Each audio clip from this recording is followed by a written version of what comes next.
Videoni o'tkazib yuborishga shoshilmang, chunki siz bu videoni yaqinlaringizga jo'natish bilan birga savobga ham ega bo'lishingiz mumkin. Mani o'g'lim O'roqov Jasurbek 90-yilga tug'ilgan. Mana birdan mazasi bo'lmay tez tibbiga yetdik. Buni kasalligini eng og'ir ishemik insulti deb doktorlar tashxis qo'ydilar. Lecheniyalarni qildirdik. 2,5 oy komaga yotdi. Komadan chiqdi, xususiy больницаga yotqizdik. Hozirgacha hamma yordam qilgan, ehson qilgan jo'ralariga, el-heshlarimizga, hamsoyalarimizga, hammaga katta rahmatlar aytaman. Bacham o'zi boquvchi edi, oilasini boqaydi, ikkita farzandi bor, xotini bor.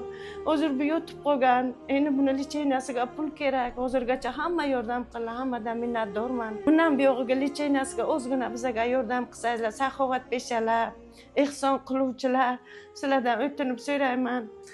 6 oy oldin bularga insult kasalligi bilan diagnoz qo'yilgan, ya'ni og'ir insult, oyoq qo'llari umuman ishdan chiqib, bir oilani boquvchisi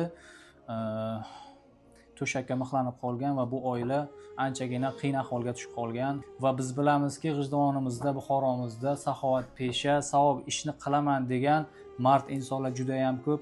Kimda kim uyi yaqin bo'lsa, kelib o'zlaridan xabar olsin. Agar uzoqda bo'lsangiz, musofir bo'lsangiz, pastda karta raqamlari hamda telefon raqamlarini qoldiramiz. Hech bo'lmasa ehson qila olmaymiz, sharoitimiz yo'q deydigan insonlar ham bo'lsa, mana shu videoni tarqalishiga bizga yordam bering, barcha yaqinlaringizga jo'nating, chunki siz tufayli siz jo'natgan inson qilgan savobga ham siz sherik bo'lasiz.